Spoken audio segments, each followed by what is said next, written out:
Hi guys, I M Madhav. നമ്മുടെ ദൃശ്യ franchise. എടാ, എനിക്ക് ഈ ഫ്രാഞ്ചൈസിൽ ഇറങ്ങിയ എല്ലാ പടങ്ങളും ഒരു പീക്ക് സിനിമാറ്റിക് എക്സ്പീരിയൻസ് ആയിരുന്നു. അതിപ്പോൾ റീസെൻ്റ്ലി ഇറങ്ങിയ D3 ഉൾപ്പെടെയാണ് ഞാൻ പറയുന്ന. എനിക്കത് ഒരു പീക്ക് സിനിമാറ്റിക് എക്സ്പീരിയൻസ് തന്നെയായിരുന്നു. ആൻഡ് അതിന് എൻ്റെതായിട്ടുള്ള കാരണങ്ങളുണ്ട്, അത് ഞാൻ പറയാം. നമുക്ക് എന്തായാലും ഫസ്റ്റ് പാർട്ടിൽ നിന്ന് തുടങ്ങാം. പക്ഷേ ഇത് പറയുന്നതിന് മുമ്പായിട്ടൊരു പ്രധാനപ്പെട്ട കാര്യം, ഞാൻ ഈ അങ്ങോട്ട് ഈ 3 സിനിമകളെ പറ്റിയും സംസാരിക്കാൻ പോകുന്നത് എനിക്ക് പേഴ്സണലി വ്യക്തിപരമായിട്ട് തോന്നിയ കാര്യങ്ങളാണ്. നിങ്ങൾക്ക് ചിലപ്പോൾ അതൊക്കെ ഡിഫറെൻ്റ് ആയിരിക്കും. അപ്പം നിങ്ങൾക്ക് എങ്ങനെയാണ് ഈ 3 സിനിമ എന്നുള്ളത് താഴത്ത് കമൻറ്റ് ഇടുക. ഞാനതൊക്കെ വായിക്കാൻ ഭയങ്കര ക്യൂരിയോസിലാണ്.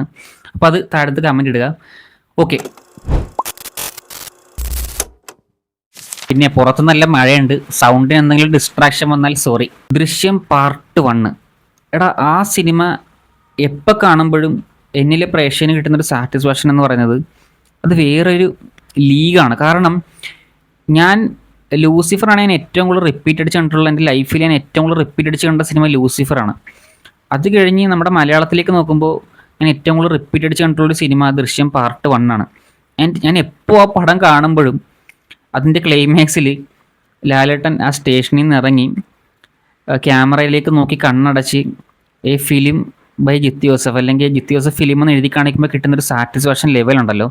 അതായത് നമ്മളിങ്ങനെ ഹൈയിലേക്ക് പോകുന്ന പോലെ ഒന്ന് ആ ക്ലൈമാക്സ് എത്തുമ്പോൾ അതെനിക്ക് മറ്റുള്ള ദൃശ്യം സിനിമകളിൽ നിന്നും അല്ല, എനിക്ക് വേറെ ഒരു സിനിമയിൽ നിന്നും കിട്ടിയിട്ടില്ല ആ ഒരു സാറ്റിസ്ഫാക്ഷൻ. കാരണം വല്ലാത്തൊരു ഹൈ ആണ് ആ ദൃശ്യം പാർട്ട് 1 ക്ലൈമാക്സിലേക്ക് എത്തുമ്പോൾ. അല്ലെങ്കിൽ ആ സെക്കൻഡ് ഹാഫ് കഴിഞ്ഞ് പിന്നെ അങ്ങോട്ട് നമുക്ക് കിട്ടുന്ന ഓരോ മൊമെൻറ്റും വേറെ തന്നെ ഒരു ഫീലാണ്.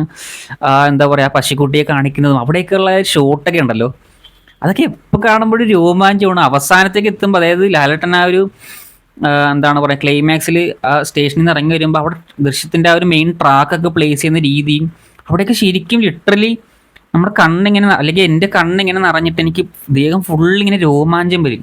അത്രത്തോളം എന്നെ ഇൻഫ്ലുവൻസ് ആയിട്ടുള്ളൊരു സിനിമയാണ്, ഒരു ക്ലൈമാക്സ് ആണ് ദൃശ്യം പാർട്ട് 1.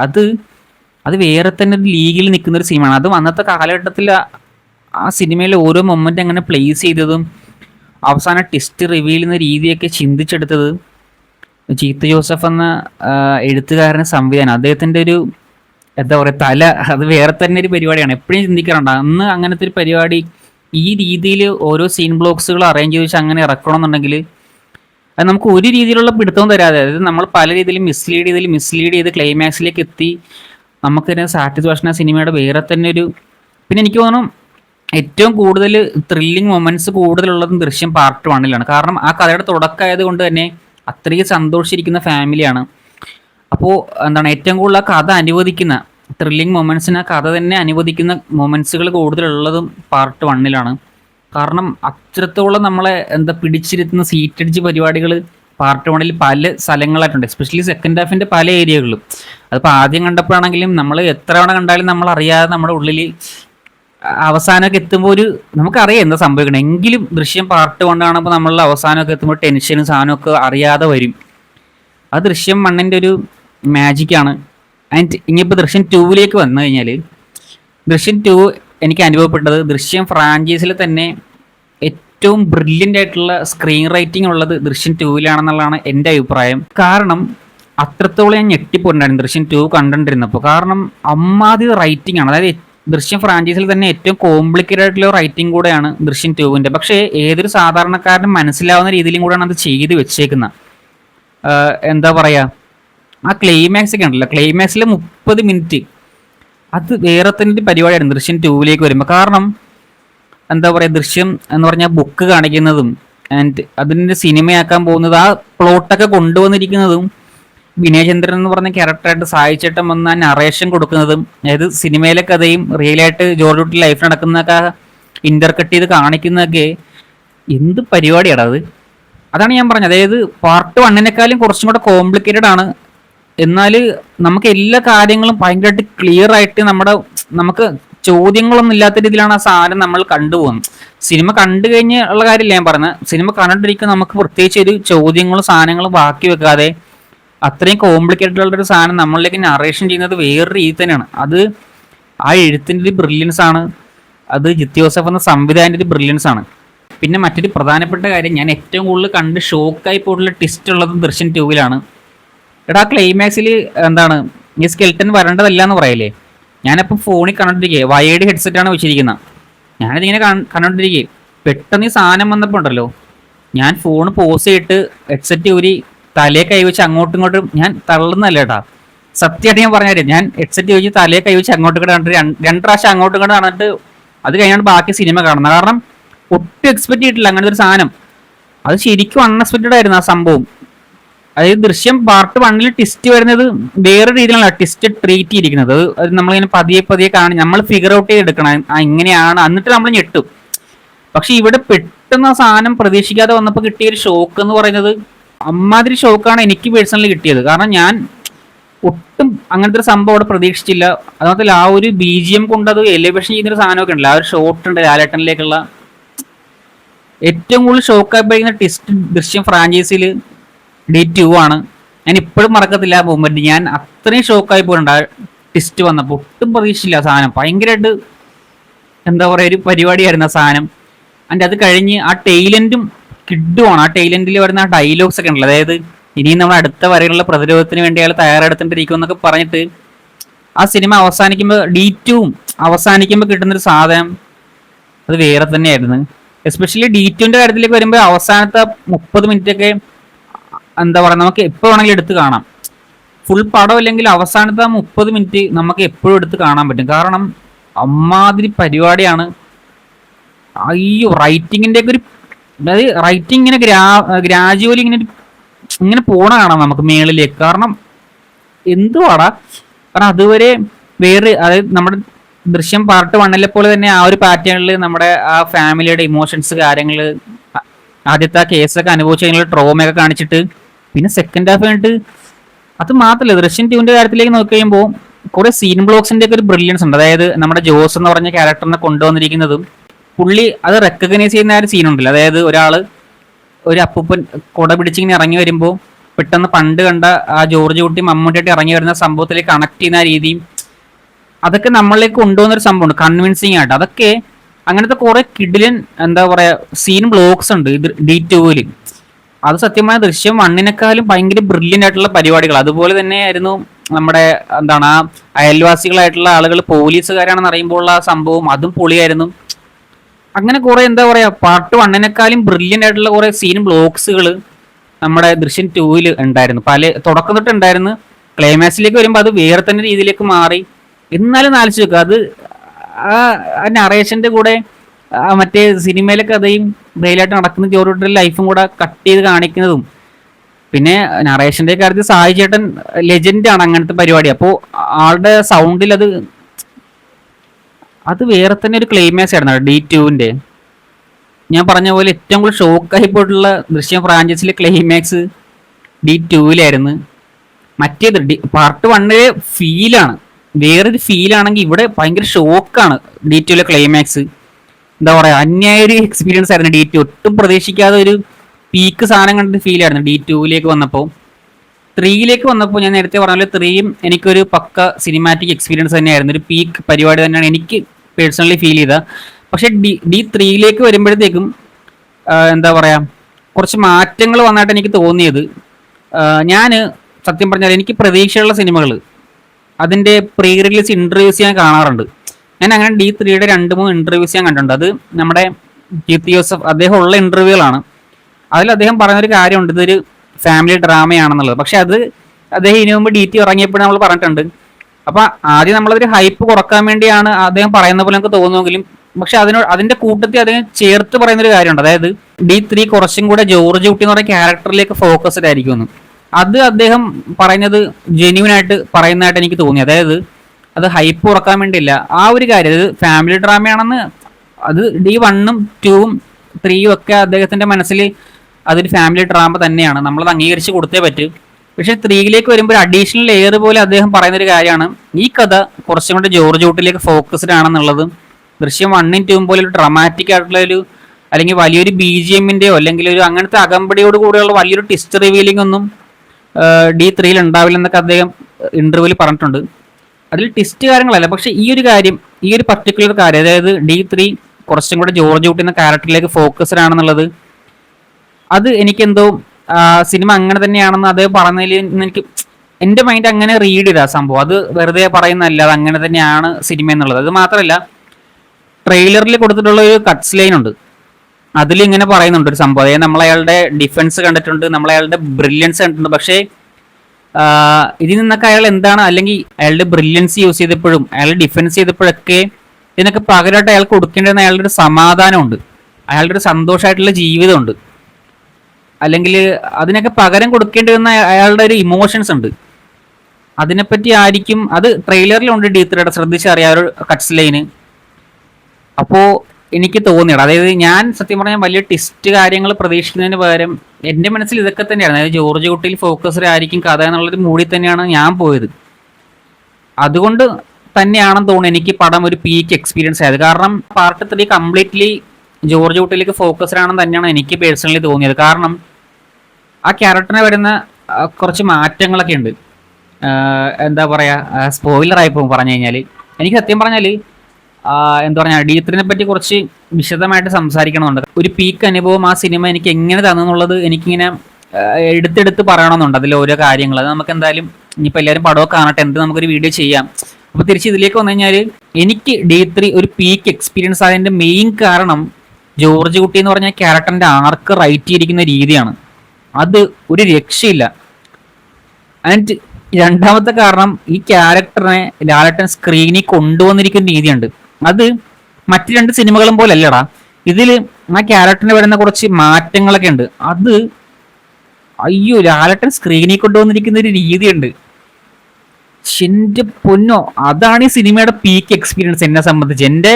ഞാൻ ഏറ്റവും കൂടുതൽ സിനിമയിൽ ഹുക്കായതും എനിക്ക് സിനിമ ഒരു എന്താ പറയുക, ഒരു കിടിലൻ എക്സ്പീരിയൻസ് തന്നതും ആ ഒരു കാര്യത്തിലാണ്. അതായത് ഈ ക്യാരക്ടർ ആർക്ക് റൈറ്റിങ്ങും അതിനെ അസാധ്യമായിട്ട് ലാലേട്ടൻ സ്ക്രീനിൽ കൊണ്ടുവന്നിരിക്കും. അതായത് ചില സാധനമൊക്കെ ഉണ്ട്, അതായത് അതെങ്ങനെ പറയാ, ഇതിപ്പോ എന്ത് പറയാൻ സ്പോയിലർ ആയി പോയില്ല. അതായത് കണ്ണുകൾ കൊണ്ടൊക്കെ ആളെ കൊടുക്കുന്ന, അതായത് മറ്റുള്ള 2 സിനിമകളിൽ നിന്ന് മാറി, ഞാൻ പറഞ്ഞില്ലേ ജോർജ് കുട്ടിയിലൊക്കെ വരുന്ന കുറച്ച് എന്താ പറയാ, കുറച്ച് ചേഞ്ചസ് ഒക്കെ ഉണ്ട്. അത് ഫസ്റ്റ് ഹാഫിന്റെ തുടക്കം തൊട്ട് അതിങ്ങനെ കാണിച്ച് പോകുന്നുണ്ട്.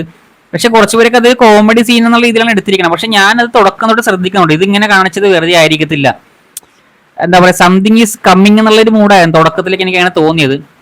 ആൻഡ് അതിങ്ങനെ ഗ്രാജുവലി വന്ന് അത് ലാലേട്ടൻ സ്ക്രീനിൽ കൊണ്ടുവന്നൊരു സംഭവം ഉണ്ട്. അതായത് നമ്മളെ കൺവിൻസ് ചെയ്യിപ്പിക്കുന്ന ഒരു പരിപാടിയുണ്ട് ലാലേട്ടൻ. കാരണം എഴുതി വെച്ചിട്ട് കാര്യമില്ലല്ലോ, അത് ഓരോ സ്റ്റേജ് ബൈ സ്റ്റേജ് ആയിട്ട് നമ്മളെ കൺവിൻസ് ചെയ്യണമല്ലോ. അത് എന്നെ ഭീകരമായിട്ട് കൺവിൻസ് ചെയ്തിട്ടുണ്ട്. എനിക്കത് ഭയങ്കരമായിട്ട് വർക്കായി. ഫസ്റ്റ് 2 പാർട്ടിലും ആ സിനിമ ബിൽഡ് ചെയ്യുന്നൊരു ടെൻഷൻ ഉണ്ടായിരുന്നു. ഇവിടെ അതിന് പകരം നമ്മളിലേക്ക് എത്തുന്നത് ജോർജ് കുട്ടി എന്ന ആ ഒരു വ്യക്തി, അല്ലെങ്കിൽ ആ ഒരു അച്ഛൻ അനുഭവിക്കുന്ന ഒരു ടെൻഷനും പെയിനും പേടിയും ഒക്കെയാണ് ഇവിടെ കൂടുതൽ എക്സ്പ്രസ് ചെയ്യുന്നത്. അത് എനിക്ക് ശരിക്കും കിട്ടിയിട്ടുണ്ട്. കാരണം മറ്റുള്ള 2 സിനിമകളിൽ നിന്നും ആ വ്യക്തിയെ കൂടുതലും, അല്ലെങ്കിൽ ആ വ്യക്തിയുടെ ഉള്ളിലുള്ള ആ ഒരു പെയിനും ടെൻഷനൊക്കെ എനിക്ക് ഏറ്റവും കൂടുതൽ ഫീൽ ചെയ്തത് എനിക്ക് ഈ സിനിമയിലാണ്. അത് ഈ സിനിമയുടെ ഒരു വലിയൊരു പോസിറ്റീവായിട്ട് എനിക്ക് തോന്നി. കാരണം ലിറ്ററലി എനിക്കിപ്പോൾ സീൻ എടുത്ത് പറയാം, ആ ഒരു സീനിലൊക്കെ സത്യം പറഞ്ഞാൽ ആ ഒരു അച്ഛൻ അനുഭവിക്കുന്ന ആ ഒരു അവസ്ഥ എനിക്ക് ലിറ്ററലി എൻ്റെ മനസ്സിൽ ഫീൽ ചെയ്ത്, ആ ഒരു ടെൻഷൻ അല്ലെങ്കിൽ ആ ഒരു പേടി. ഇപ്പൊ മനസ്സിന് നമ്മളൊരു ഭാരം ഉണ്ടെന്നൊക്കെ പറയത്തില്ലേ, അത് ഈ മറ്റുള്ള 2 സിനിമകളിലും ജോർജ് കുട്ടിക്ക് അത് ഉണ്ടായിരുന്നു. പക്ഷേ അത് ഏറ്റവും കൂടുതൽ എനിക്ക് ഫീൽ ചെയ്തത്, എനിക്ക് വ്യക്തിപരമായിട്ട് ആ ഒരു ആ വ്യക്തിയുടെ ഉള്ളിലുള്ള ആ ഒരു ഭാരവും ഒരു സമാധാനക്കുറവും പെയിനും ടെൻഷനും പേടിയൊക്കെ എനിക്ക് മറ്റുള്ള 2 സിനിമകളെക്കാളും ഒരു പടി കൂടുതൽ എനിക്ക് ഫീൽ ചെയ്ത ദൃശ്യം 3-ലാണ്.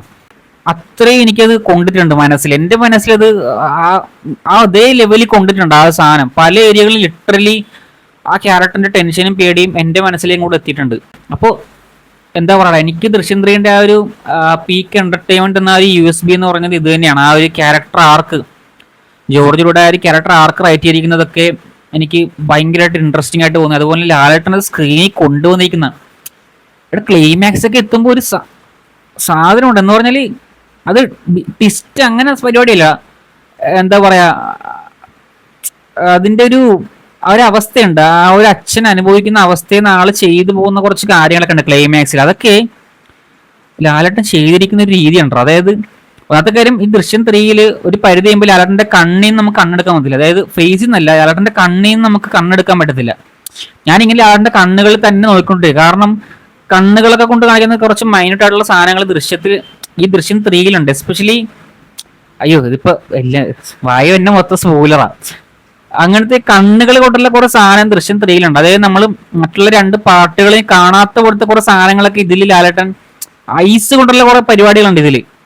അതിന്റെ ക്ലൈമാക്സിലേക്ക് വരുമ്പോ ഈ മനുഷ്യൻ കാണിക്കുന്ന ഒരു സാധനം ഉണ്ടെന്ന് പറഞ്ഞാല് ഇപ്പോ ഫുള്ള് വായിൽ വരുന്ന ആ സീനൊക്കെടാ, ഇത് പറയുന്നില്ല എങ്കിലും ക്ലൈമാക്സിൽ അവസ്ഥ ഉണ്ട്. അതായത് നമ്മൾ തുടക്കം തൊട്ടേ ജോർജ് കുട്ടിയിൽ വരുന്ന മാറ്റങ്ങളൊക്കെ സംവിധായകൻ നമ്മളിലേക്ക് എത്തിക്കുന്നുണ്ട്. അതായത് എന്താ പറയാ, വേറെ വഴിയില്ല ആ അച്ഛനെ എന്ന് വരുമ്പോഴത്തേക്കും ആള് ചെയ്ത് പോകുന്ന കുറച്ച് കാര്യങ്ങളൊക്കെ ഉണ്ട്. അത് ലാലേട്ടൻ എന്നിലെ പ്രേക്ഷകരിലേക്ക് എത്തിച്ചത് ഒരു രക്ഷയില്ലാതെയാണ്. കാരണം ലിറ്ററലി ആ സീനിൽ എന്റെ കണ്ണ് നിറഞ്ഞ് എനിക്ക് രോമാഞ്ചം വന്ന് ഞാൻ കൈയടിച്ചു. ഞാൻ മാത്രം, എനിക്ക് തോന്നുന്നു തിയേറ്ററിൽ നിന്ന് ഒരു 60% പേരും കൈയടിച്ചിട്ടുണ്ട് ആ സീനിൽ. ഞാനും എൻ്റെ അണ്ണനും കൂടെയാണ് പോകുന്നത്. അണ്ണനും ആ സമയത്ത്, കാരണം പെർഫോമൻസ് കണ്ട് അല്ലെങ്കിൽ ആ ക്യാരക്ടറിന്റെ ഒരു എന്താ പറയുക, അത് കൈയടിക്കേണ്ട സീനാണെന്ന് വെച്ചാൽ അല്ല സത്യം പറഞ്ഞാല്. പക്ഷെ ആളുടെ ആ ഒരു ലാലേട്ടന്റെ ആ ഒരു പെർഫോമൻസ് കണ്ടിട്ടേ നമ്മൾ അറിയാതെ കൈയടിച്ചു പോന്നു. ക്ലൈമാക്സ് എനിക്ക് കിട്ടിയ കിക്കതായിരുന്നു ആ ഒരു സീന്. എന്താ പറയുക, കൈകൂപ്പുന്ന ഒരു സംഭവമൊക്കെ ഉണ്ടറാ.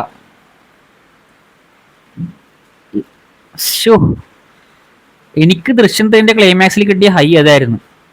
ആ ക്യാരക്ടർ സത്യം പറഞ്ഞാൽ ദൃശ്യത്തിന്റെ ക്ലൈമാക്സ് ടെസ്റ്റിന് വേണ്ടി അങ്ങനൊന്നും അല്ല.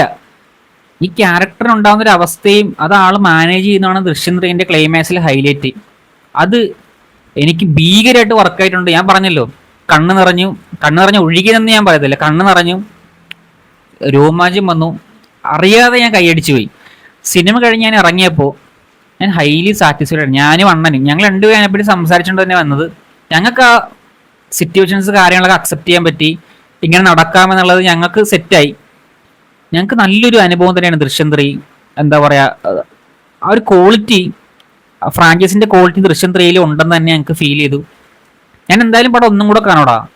അതിന് മെയിൻ കാരണം ആ പെർഫോമൻസ്. എടാ എനിക്ക് എന്തോ ആ ക്ലൈമാക്സിലൊക്കെ ലാലേട്ടൻ്റെ ഒരു പരിപാടി ഭയങ്കരമായിട്ട് എനിക്ക് എന്താ പറയാ, പടം കണ്ട് ഇറങ്ങിയപ്പോഴും മനസ്സിന് എന്തോ ഒരു നമ്മൾ അതെന്ത് എങ്ങനെ പറയാം, ഒരു ഭാരമുള്ള പോലെയൊക്കെ തോന്നി. കാരണം അങ്ങനത്തെ ഒരു ഫീൽ ആയിരുന്നു എനിക്ക് ദൃശ്യം ത്രീ കണ്ടപ്പോൾ. ഒരു മറ്റുള്ള രണ്ട് പാട്ടിൽ നിന്ന് ട്വിസ്റ്റുകൾ കണ്ട് ഞെട്ടി അങ്ങനെ വരുന്നതിന് പകരം ഭയങ്കര ഇമോഷണൽ ആയിട്ടുള്ള ഒരു പരിപാടിയാണ് ദൃശ്യം ത്രീൻ്റെയൊക്കെ ആ ഒരു എൻഡിങ്ങിലേക്കൊക്കെ എത്തുമ്പോൾ. അത് എനിക്ക് ഭയങ്കരമായിട്ട് വർക്കായി.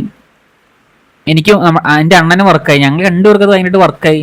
ഞങ്ങൾക്ക് ദൃശ്യം ത്രീ ഒരു പീക്ക് എക്സ്പീരിയൻസ് തന്നെയായിരുന്നു, ഒരു പീക്ക് സിനിമാറ്റിക് എക്സ്പീരിയൻസ് തന്നെയായിരുന്നു. ഞാൻ വീണ്ടും പറയുന്നു, ഈ പറഞ്ഞ പോലെ അതിൻ്റെ USP, ആ പീക്ക് സിനിമാറ്റിക് എക്സ്പീരിയൻസ് അതിൻ്റെ USP എന്ന് പറയുന്നത് ആ ക്യാരക്ടർ ആർക്ക് റൈറ്റ് ചെയ്തിരിക്കുന്നതും അത് ലാലേട്ടൻ സ്ക്രീനിൽ കൊണ്ടുവന്നിരിക്കുന്നതാണ്. എന്തായാലും ഒന്നും കൂടെ ഞാൻ പടം കാണും. അതല്ല, എനിക്ക് കുറച്ച് കൺഫ്യൂഷൻസ് ഉണ്ട് സിനിമയിൽ. അതായത് ഞാൻ പടം തുടങ്ങിയപ്പോൾ തന്നെ ഈ ജോർജ് കുട്ടി വന്ന ക്യാരക്ടറിൽ ലോക്കായിരുന്നു. ലാലേട്ടൻ്റെ മുഖത്ത് നിന്നല്ല, കണ്ണിൽ നിന്ന് എനിക്ക് കണ്ണെടുക്കുന്നില്ല. അങ്ങനെയാണ് കണ്ടോണ്ടിരുന്നത് ഞാൻ. അതിൻ്റെ ഇടയിൽ ഞാൻ ശ്രദ്ധിക്കാതെ പോയ കുറച്ച് കാര്യങ്ങളുണ്ട്, അതെനിക്ക് ഇപ്പോഴും കൺഫ്യൂഷൻസ് ഉണ്ട്. അതുകൊണ്ട് തന്നെ അതൊന്ന് ക്ലിയർ ചെയ്യാൻ വേണ്ടി ഒന്നും കൂടെ പടം കാണും. പിന്നെ മെയിൻ ഉദ്ദേശം എനിക്ക് ആ പെർഫോമൻസ് കാണണം, എസ്പെഷ്യലി ആ ക്ലൈമാക്സിലേക്ക് എത്തുമ്പോൾ ലാലേട്ടൻ്റെ ഒരു എന്താ പറയുക, ഒരു ആക്ട് ഉണ്ട്. അതെനിക്ക് എന്നിലെ പ്രേക്ഷകനെ, നിങ്ങൾക്ക് എങ്ങനെയാണ് എനിക്കറിയത്തില്ല, നിങ്ങൾക്ക് എങ്ങനെയാണ് അത് ഫീൽ ചെയ്തത് എന്നൊന്നും എനിക്കറിയത്തില്ല. എന്നിലെ പ്രേക്ഷകന് അത് കാണാൻ സത്യം പറഞ്ഞാൽ നല്ല കൊതിയുണ്ട്. അതിനുവേണ്ടി ഞാൻ 1-2 പ്രാവശ്യം കണ്ടാലും എനിക്ക് അത്ഭുതമില്ല. അത് എന്താ പറയാ, ഈ ഒരു സിനിമയിൽ ദൃശ്യം ഫ്രാഞ്ചൈസിലെ ഈ തേർഡ് പാർട്ടിൽ ശരിക്കും ആ ജോർജ് കുട്ടി എന്ന വ്യക്തി അനുഭവിക്കുന്ന ടെൻഷനും ആ പരിപാടിയൊക്കെ ഞാൻ എൻ്റെ മനസ്സിൽ അനുഭവിക്കുന്ന പോലെ അറിഞ്ഞു. അത് മറ്റുള്ള 2 സിനിമകളിൽ നിന്ന് നോക്കുമ്പോൾ ദൃശ്യം ത്രീ അതെനിക്കൊരു സ്പെഷ്യലായിട്ട് എനിക്ക് തോന്നി. അപ്പോൾ എന്താ പറയുക, ഇതിനപ്പുറത്തേക്കൊന്നും പറയാനില്ലടാ. അങ്ങനെ പറയാനുണ്ടെങ്കിൽ ഈ പറഞ്ഞ പോലെ നമുക്ക് സ്പോയിലർ ആയി പോകും. അതുകൊണ്ട് തന്നെ ഞാൻ മുൻപ് പറഞ്ഞ പോലെ നമുക്കൊരു സെപ്പറേറ്റ് വീഡിയോ എന്തായാലും ദൃശ്യം ത്രീയുടെ എനിക്ക് ചെയ്യണം. എടുത്തെടുത്ത് എനിക്ക് കുറച്ച് കാര്യങ്ങളും കുറച്ച് ഏരിയകളും ഒക്കെ പറയാനുണ്ട്. ഹൈ കിട്ടിയ കുറേ സാധനങ്ങളൊക്കെ എനിക്ക് പറയാനുണ്ട്. എസ്പെഷ്യലി ക്ലൈമാക്സിലെ സാധനങ്ങളൊക്കെ എനിക്ക് വിശദീകരിച്ച് പറയണമെന്നുണ്ട്. അതൊക്കെ എന്തായാലും എല്ലാവരും സിനിമ കാണട്ടെ, എന്നിട്ട് നമുക്കൊരു വീഡിയോ ചെയ്യാം. അപ്പോൾ ഇതായിരുന്നു എനിക്ക്, ഞാൻ പറഞ്ഞില്ല, ഈ പറഞ്ഞ എല്ലാം എൻ്റെ വ്യക്തിപരമായിട്ടുള്ള അല്ലെങ്കിൽ എന്നിലെ പ്രേക്ഷകന് തോന്നിയ കാര്യങ്ങളാണ്. നിങ്ങൾക്ക് ചിലപ്പോൾ ഞാൻ പറഞ്ഞതിൽ ഡിഫറെൻ്റ് ഒക്കെ ആയിട്ടായിരിക്കും തോന്നിയിട്ടുണ്ടാവുക. അപ്പോൾ അതൊക്കെ എന്താണെന്ന്, പുറത്ത് നല്ല മഴ ഇടിവെട്ടൊക്കെ ഉണ്ട്. അപ്പോൾ എന്തായാലും ഞാൻ ഒരുപാട് പറഞ്ഞു പോകുന്നില്ല, ഇതാണ് ബേസിക്കലി. അപ്പോൾ എന്തായാലും നമുക്ക് ദൃശ്യം ത്രീയുടെ ഒരു വീഡിയോ ചെയ്യാവേ. അപ്പോൾ ഇനി എന്താ, അടുത്ത വീഡിയോ കാണാം.